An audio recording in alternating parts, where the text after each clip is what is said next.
Hello, everybody, and welcome back to the Unhinged podcast. As always, I'm Tyler, And I'm Josh. and we have a new look, new name, but we're the same dudes doing the same shit every single week. This week's gonna be a lot different, though. Some of you might have seen the post that I had made on our social media accounts about an incident that happened with Josh that had him hospitalized. And this is actually our first episode back. At this moment, uncertain if the recording schedule is going to be as consistent as it was given recovery, but we're here today, and I'm honestly just going to let Josh take the floor. So, Josh, what happened? So, Saturday, March 21st. Um, for those of you who don't know, I work for a company that owns a couple companies, and one of those things is a music venue, which I am an assistant manager of. And we had a concert like we do every weekend, and I was shot right here in the chest by a very disgruntled Tiny human of a patron. man. Yes, we'll use that. Um, yeah, I was shot in the chest, and I proceeded to spend the next 10 days in the hospital, um, where I had two operations totaling over 10 hours. I had a bullet enter my chest, go through my lung, hit my scapula or shoulder blade, ricochet down through my fifth rib. By several miracles in one, outside of my lung, no major organ was affected. No major vessel was affected. And I have a pacemaker device that I've had for years. It somehow, despite being less than an inch away, was unaffected. Uh, the process was wild. Um, my life was saved by a friend who happened to be performing at the show as an opener for a national artist who, in another, I don't want to call it a miracle because it was purposeful planning, carries a gauze kit in his car in case of emergencies, and was able to react on the scene and at least limit my bleeding until first the police and then the EMTs were there. The police were able to put the first actual kit on me to stop my bleeding, and then the EMS were able to stabilize me. By the time I got to the hospital, I was no longer in a life threatening condition. And that just shows how incredible of a situation that was. Um, this kind of became a bit popular in our city, in our area. I have been offered many chances to talk on the news about it, and I refused those offers, and for a very simple reason of I wanted to make sure the truth was said. Um, a couple of the people who reached out to me, I didn't like the way that they were trying to use it as a narrative for other things and for other means. And I was worried that things would get cut out that I thought were important in order to satisfy what they were looking for. And I don't think that's fair to myself or the good people involved to let the negative things overshadow what could have been a much worse situation. Because there were 200 plus people in that building, and not a single one of them were injured. And the person responsible for this event was immediately apprehended by my close friends and coworkers.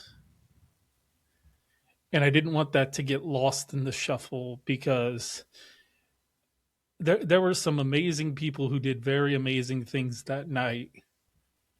And I think their incredible humanity overshadows one idiot with a gun. Absolutely. And the reason we're sharing this story is because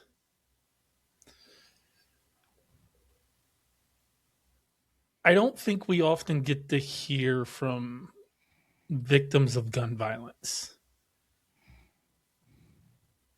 in this kind of light. Um, and while this is not the biggest platform in the world, it is a platform. And I wanted to use that platform and the responsibility that comes with it to talk about a few things and talk about them honestly. And I think the best way to do that is with one of my best friends on earth in a medium that we're both very comfortable in, that feels like home and coming back to something. So we had a couple private discussions, and I was very adamant about this, that I really wanted to get on here as soon as possible. This is the first Monday that I am not in the hospital. And I was very adamant that that Monday we would record. And for the record, I was never against it. Yeah, I actually wanted to bring it up, but you beat me to it. yeah, So, yeah. I was so adamant about it that before that conversation could even start, I was already like, "Look, this is what we're doing." yeah. And And I'm fully here for it. I didn't want to rush the comeback of the show. But and it's not to say that any part of me was ever against this idea. It was more I was fearful of bringing it up because I didn't want you to feel rushed. The fact that you brought it up before I could says a lot. And yeah, I'm happy to be here with you, with one of my absolute best friends, and kind of get to work through these things live. At least for us, live. Yeah. and my kitten, who has not left me alone since I came home. But I think it was a surprise to a lot of people, including yourself, who know me, the mentality I came out of this with. Yeah. Yeah. Because this was a pretty dark day. Like there's no way around it. Two times in this process, I came very close to not making it. The night that I got shot, and then I had a second surgery a week after I got shot, where basically there was a bleed that didn't get noticed before that was causing some problems internally. And when we went to address it, some things went wrong. Um, had some problems with my heart rate, and for one reason or another, the surgery lasted 9 hours. I had a bad wake up from anesthesia that was the actual danger of that day. The 9 hour surgery wasn't, um, but the wake up from anesthesia went terrible, terribly wrong. And there were a couple hours where there were some serious worries about what would happen, and but we got through it.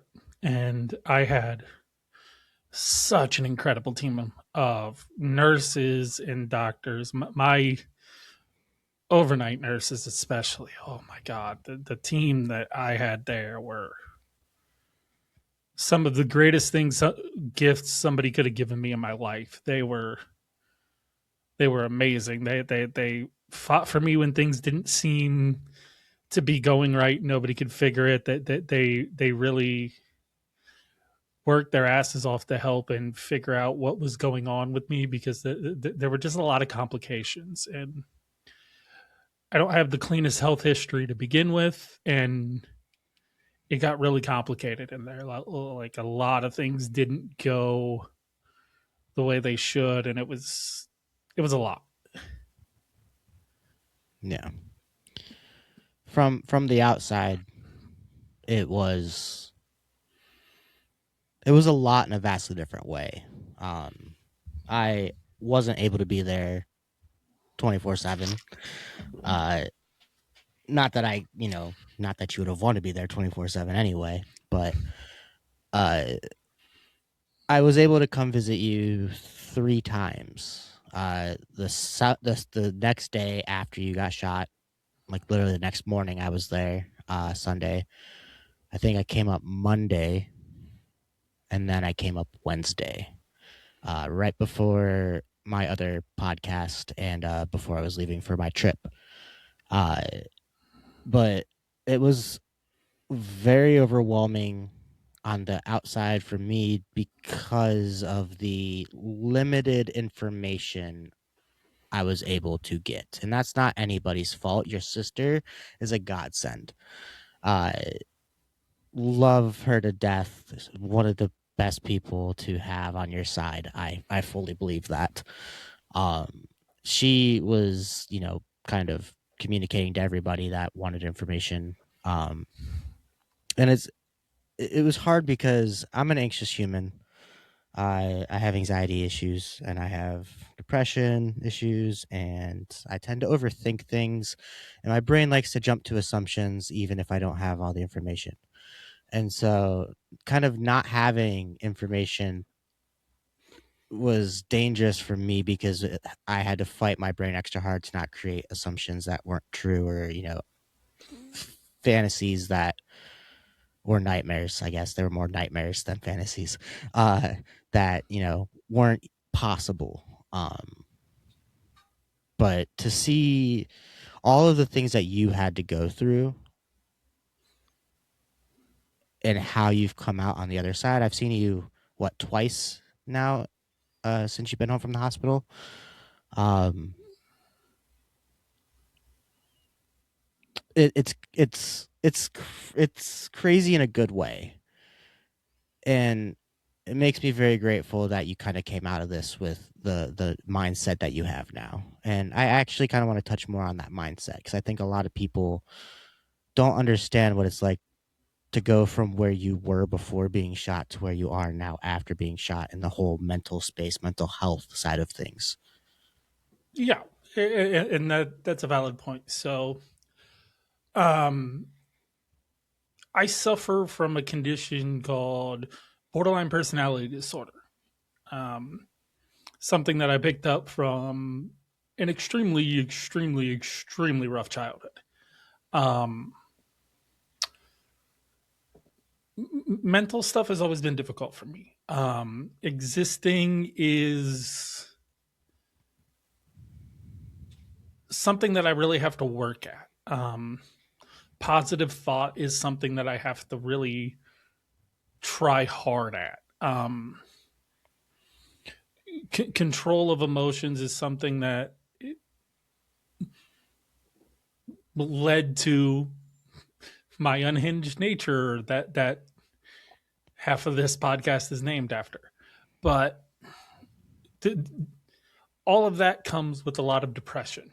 Um, Something that I've struggled with my teenage years, my adult years, always. I've always had a massive problem with it. But this situation made me do something. It made me choose a side. It made me choose to be alive. Um, and we're going to get into some trigger warning space. So, people who may be triggered by some graphic detail, now would be a good time to exit the chat for a bit, because we're going to talk about some dark things for a couple minutes. Um, I'll put a disclaimer in the episode notes too with like timestamps. yeah, that's a good idea. So there are two moments that stick out, and I mentioned there are two times that I came close to not making it, and those are those moments because they somewhat both involve choices. The first one a little bit more than the second one because I had a team around me for the second one who were very determined not to let me die. And I honestly, in that situation, they might have forced me to life whether I wanted it or not. But the first situation, laying in the parking lot, where I was shot in the chest was pretty bad. It missed some things, but it did get my lung, and that's bad. Um, Almost immediately, I it's weird being shot because you have an assumption of what a gunshot might be like. And I can tell you you're wrong. Whatever you think, you're wrong. Because it's a very surreal feeling. Um, in my situation, I'd noticed this person was armed. I was already heading in their direction at a decent rate of speed, and then I noticed the the gun, and I sprinted like my life and the life of everyone behind me depended on it because I felt it did.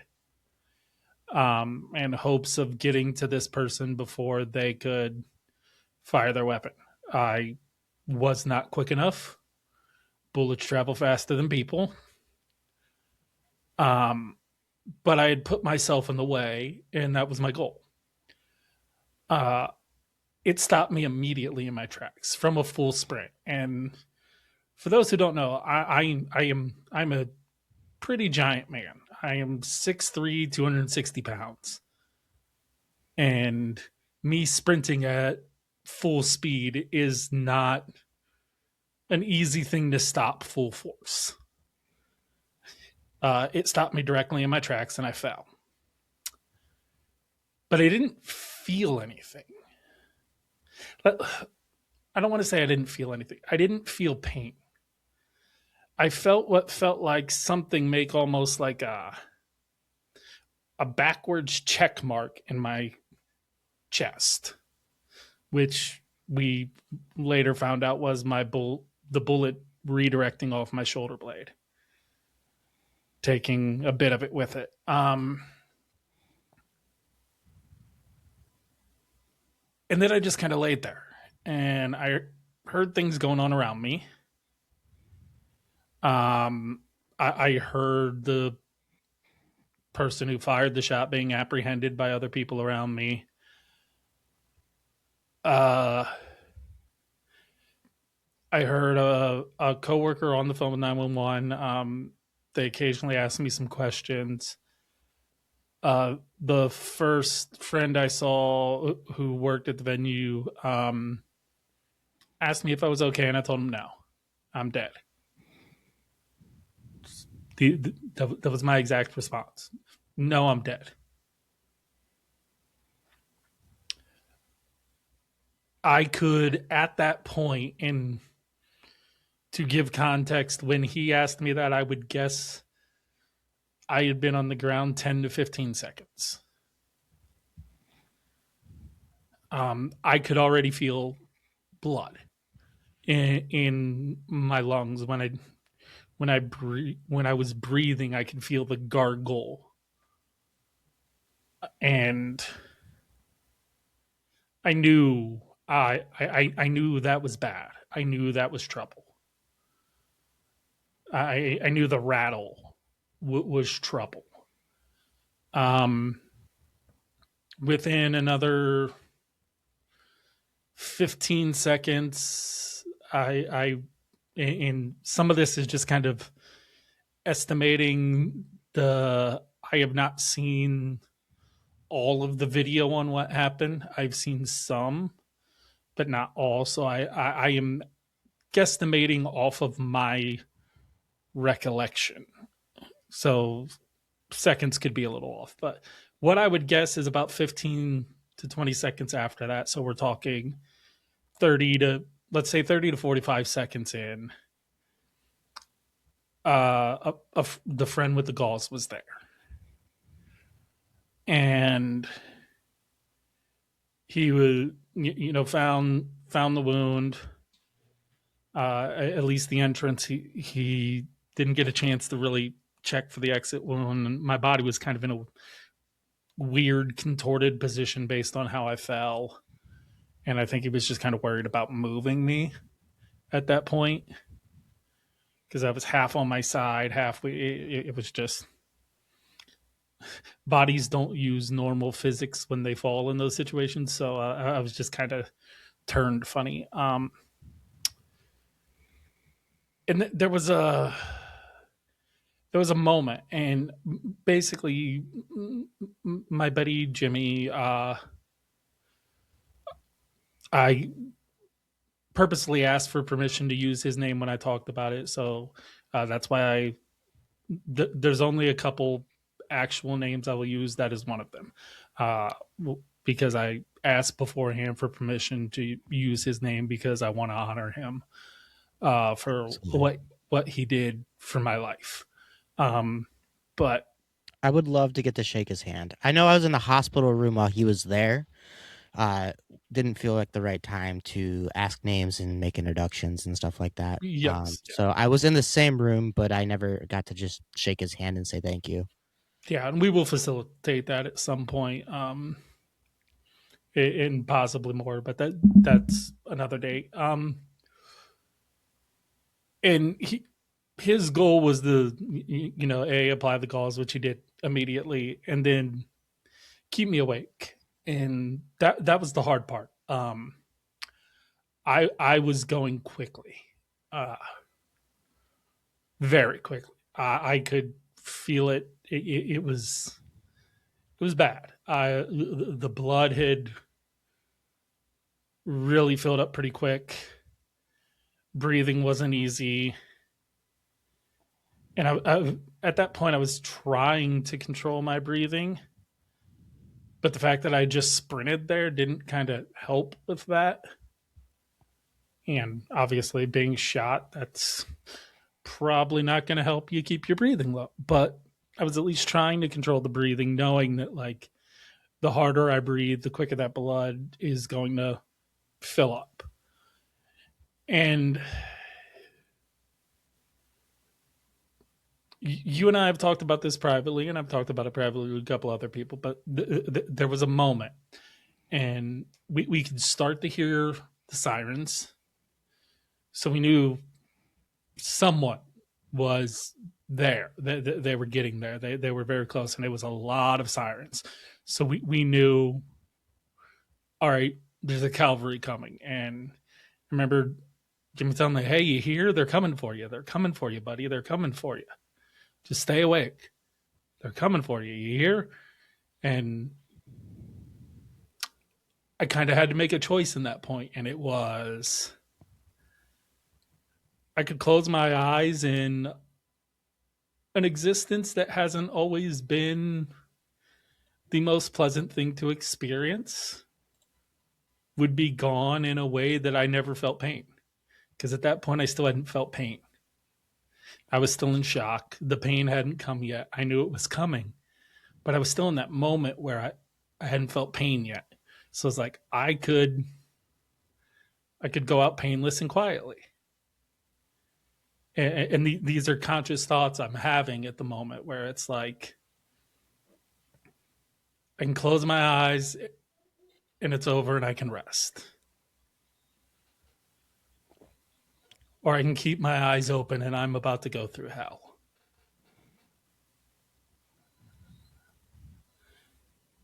And I forced myself with every ounce of my being to hold my eyes open and wait for the pain. Because I knew once the pain came, I'd stay awake. I knew the pain would keep me awake. So I opened my eyes and I waited till it hurt. And that choice changed everything in my life forever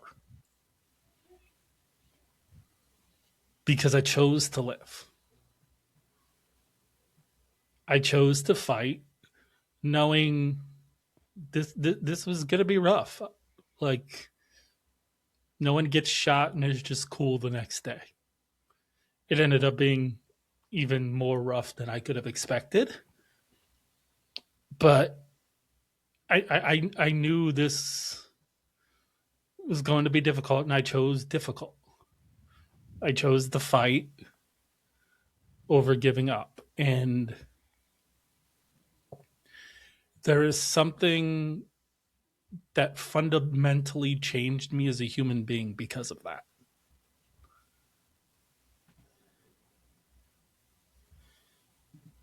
And then I get into surgery the second time because I had surgery pretty much not right when I got to the hospital because they did some scans first and then I went into surgery. So it took probably at that point time frames are kind of all over the place for me because it was just a wild rush of action and some of the most immense pain I've ever felt in my life because it took a while before I could truly be medicated while they took care of me. Like, obviously, there's some stuff they can minimize, but there was a lot of things that had to be done first. I went through the first surgery and I wasn't getting better. I was getting worse after the first surgery. And you mentioned the days that you came and saw me. By Wednesday, I wasn't in good shape. No, no, you I weren't. I couldn't stay awake. I was in ridiculous amounts of pain, just unbearable. Um, so we put me in a second surgery, and that went really badly, very badly. Um, During my wake up from anesthesia, my heart just took off. When I was in recovery, I experienced things I didn't even know the human body could do. Um, my heart was going so fast that it was just basically draining the water out of me, and my mouth would get so dry so quickly that my tongue would stick to the top of it, and I like got sores from it, and it was horrible. It was.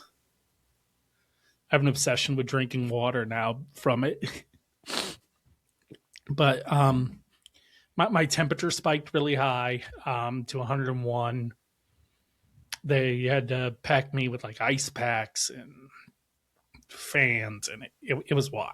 It was truly a wild experience. And eventually, about 3, 4 in the morning, the fever started to come down, and I settled and was able to go to sleep. And that kind of started my recovery process the way it is now. And probably 24 hours after that, I was a different person. Like my recovery started, and I really took my recovery by the horns. They told me to get out of bed and move around, and I spent 8 hours on my feet. I was determined in a way that I've never been determined about anything in my life. In fact, I overdid it and screwed my feet up kind of bad and messed up some blood flow. It had to recover from that because apparently by get up and move around, they didn't mean spend 8 hours on your feet a day. I took that kind of to the extreme, but I was just determined, man. It's it's such a strange thing to try to explain because my brain just wouldn't shut up. I would sit down and rest for a minute, and my brain would just be like, "Nah, nah, we chose life. Get up, start walking. You chose this. You chose to live. Get up, move." And it has given me an entirely new perspective on what it means to be alive.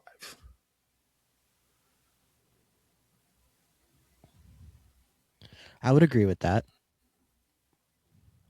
The way you have been talking about things since getting released from the hospital is so polar opposite of how you would talk about things prior to being shot. In a good way, obviously. It's definitely an adjustment, I will say. An adjustment that I'm happy to take on and get used to. Um, but Yeah, it's weird I'm when I'm not so cynical. it's weird when the first words out of your mouth aren't "I fucking hate people." Yeah, yeah, that was a go-to. Like I didn't like going outside. I didn't like leaving my place unless I had to. That I was a did, big fear that both of us had at like the first time I got to see you post incident was like you were worried you'd never want to leave your house again. And yeah, I was yeah, worried for the same thing. yeah. I was worried I was going to go full on agoraphobic, literally unable to leave my place. But as Now you literally like the other day you're like I want to go out and do things and like experience the world. And I'm like, who the fuck are you? I feel like I got 2 second chances because not only did I get a second chance to be alive, like that's obvious. Like so many, there are so many ways I don't make it out of that. And frankly, the first one is if my buddy Jimmy doesn't have a gauze kit, I'm dead. That's just a fact of life. It was confirmed by the EMTs when I was on the way to the hospital when they were talking amongst each other that the gauze kit saved my life. I would have bled out. I was that's the reason I'm here. That that single piece of good fortune gave me a second chance at life. But I also feel like I got a second chance to live. And let's be clear, this isn't the first time I've had a near death experience. When I got my pacemaker, something went wrong with the surgery and I flatlined on the operating table. But that situation is very different because I wasn't awake for any of it. I didn't know it happened till after. I was not involved in the situation. This I was actively involved and had a choice. And I made a choice. And there's a thing about making the choice to survive and choosing the difficult road to live that felt like a second chance. And I think there's a third element to this that I don't think any of this works as well without, and that's the people. I've never been a person who really understood that people cared. Um, the entire community here, um, friends, family, people I don't know, people I know well, people I've never met, people I spend a lot of time with. Entire groups of people came together to make sure I had nothing to worry about. I came home to a house full of groceries. Uh, I came home to no financial issues. Dealing with my recovery time, I was given whatever time I need to get better without having to worry about that. And I was given so much support. So many people came and visited me. So many people sent messages of support.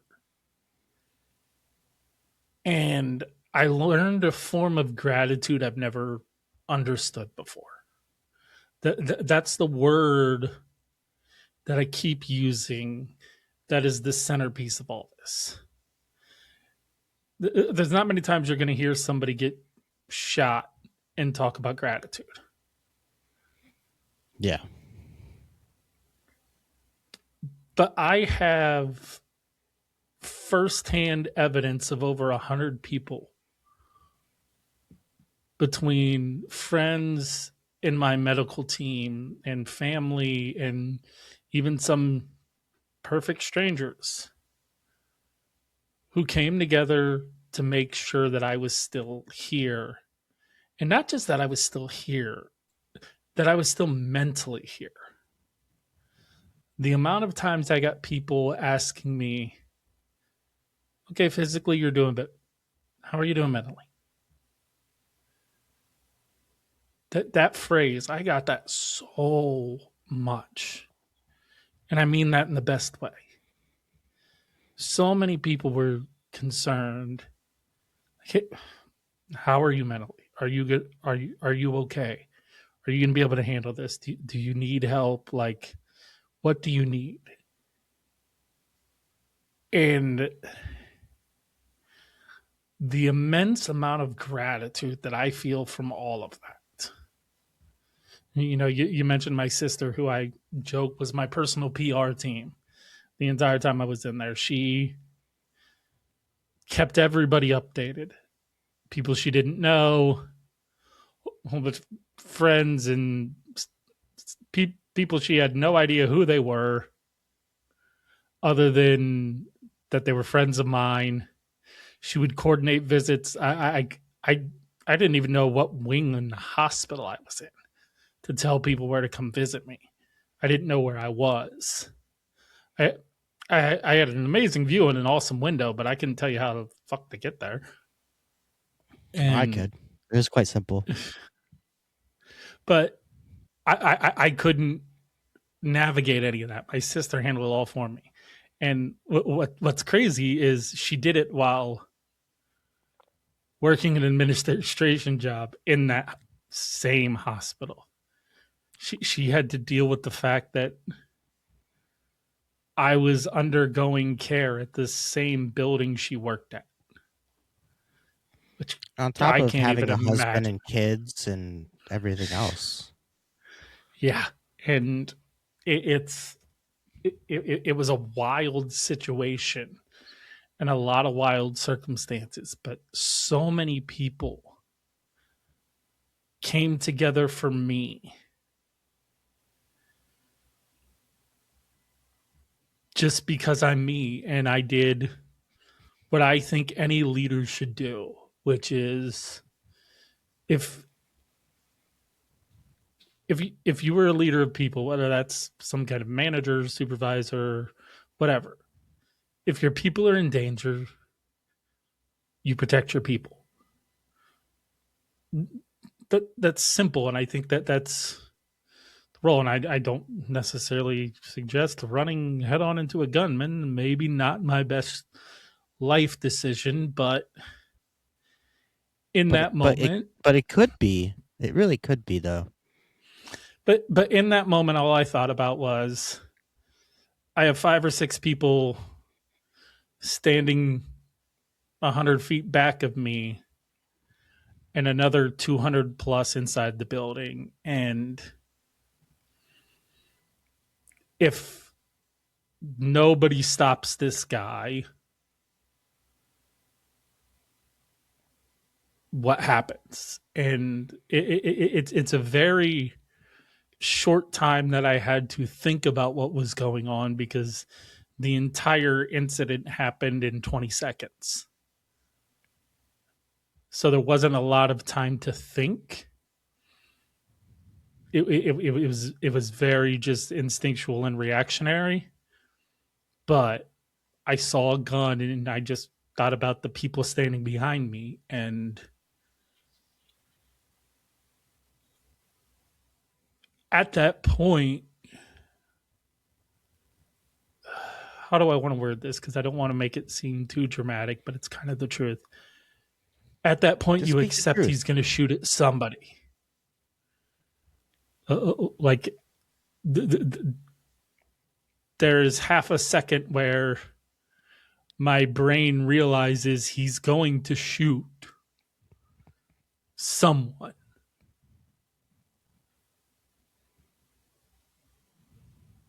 And I tried to make it not my staff. And that's the simplest way I can word it in my head is I thought of my friends. And for context, I've worked for this company for a very long time. My boss I've worked for in some form since 2012. Um, I care very much about the people there. I care very much about the people I work for. Uh, the place has existed 1 year longer than I've worked there. I have been there most of its entire existence. It means a lot to me. And the people there mean a lot to me.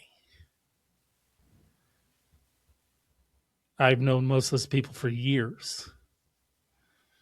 Some of them are my closest friends that I talk to every day. And the thought of some lunatic with a gun going after them or having to get through me first, it it seemed like the best option. And I'm not saying that to try to sound heroic or any of that shit because I don't know if my brain fathomed the consequence of what I was doing. I just saw the danger and knew who was standing on the steps of the venue. And that split second decision to stop or increase speed said I better get closer. And I did. And what happened happened. Um, the person who did this is going to spend a lot of time in jail, as they should. Probably better for their own safety anyway. There were a lot of people angry about what happened. They were not old enough to legally hold a gun and had one illegally in a place where it wasn't allowed. And that angered a lot of people. A lot. And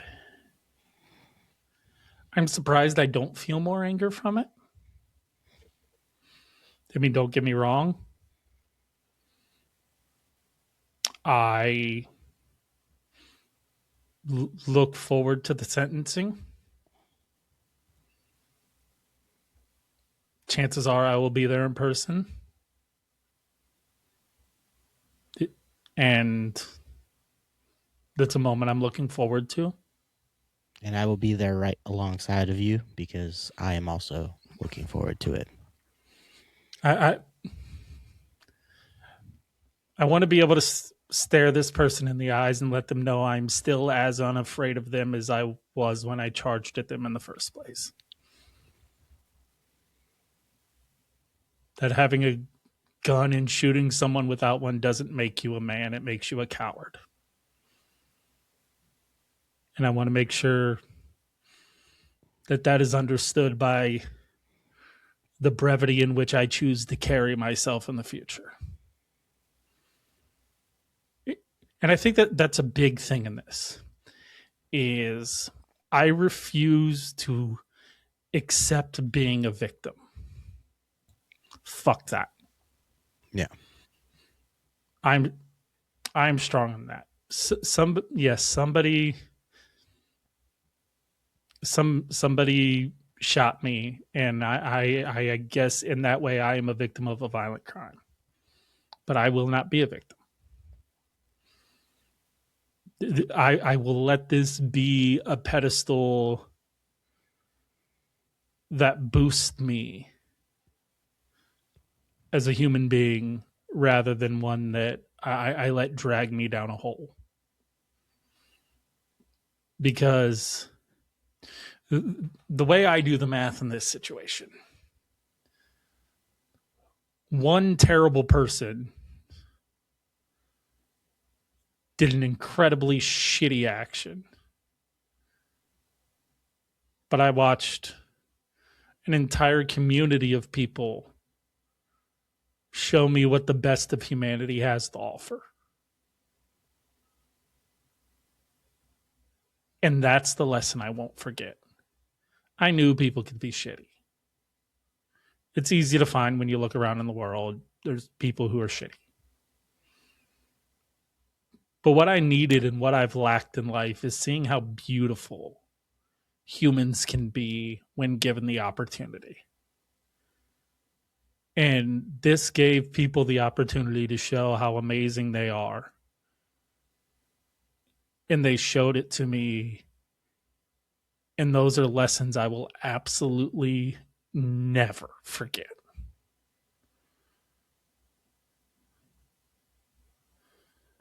And I think that is the importance of this story. That is the importance of sharing this. Because the absolute beauty of the humans in this community that surrounded me and lifted me up and brought me gifts, brought me snacks, brought me laughter, sent me really encouraging messages, and just made sure I was okay. And made sure the people around me were okay. And people who didn't know each other had conversations with each other. And we all grew a little bit as human beings.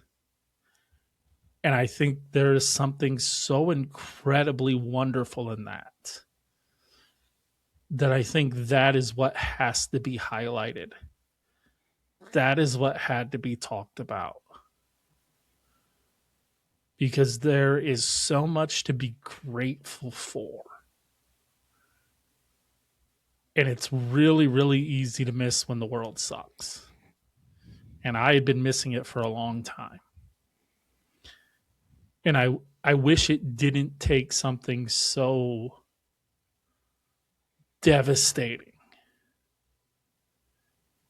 to see it. I mean, look, I'm still at a rough recovery. I have a broken rib and a shoulder blade that doesn't look like a shoulder blade anymore. I have an entire left side of my body that looks like somebody just went ham with a knife and made scar marks everywhere. Like, physically, I'll never be the same again. My shoulder will never be fully operational. It took too much damage. But me as the human being is operating on a level that I never thought I was capable of. And to me, that takes the power away of the situation because I am now a better brother, a better friend, a more active member of my community, and just a better overall human being because of what I've just went through. And now I get to use that. Somebody tried to take my life away and it made me more powerful because now I have a belief in myself that you can't buy. It has to be earned. And fuck did I earn it, man. The people who were there and who saw the work that I've had to put into this, I've earned that belief in myself. You 100% have. You 100% have. And my goal is to use that now. To use that belief for building everything, for building this, for building a better life for myself, for paying back the kindness of so many people in ways that feel personal and to each, like, I can now use this to better everyone around me the way that I feel that I have been bettered by this situation. And I feel like that's the true magic of this is now together we all get to be a little bit better because we helped one sad shit live. One sad shit that's turned into a happy shit. Very much a happy shit.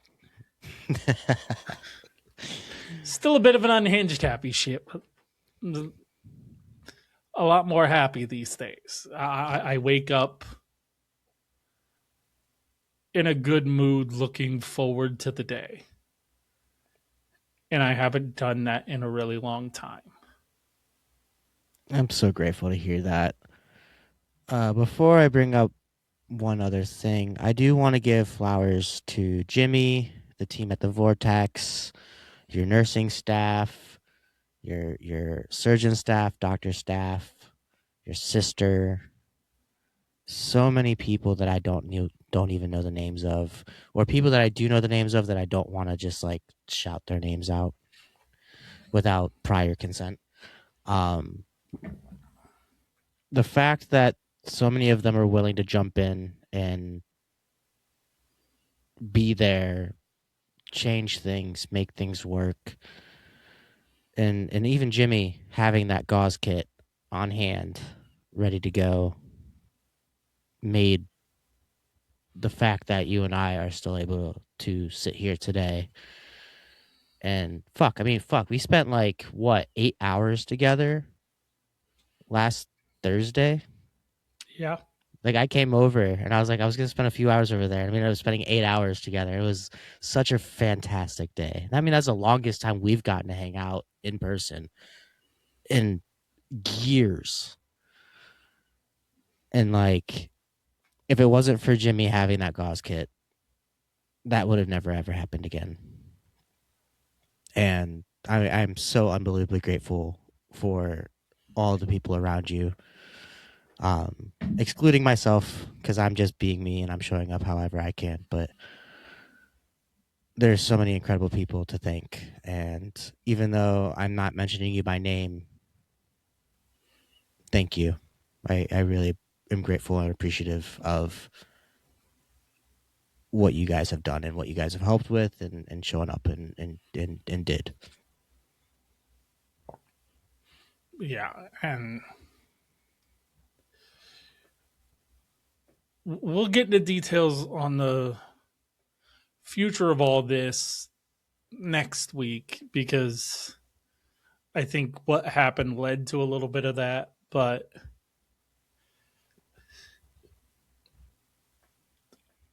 I thought it was just important for people to see me and hear me and understand that, like, I'm good.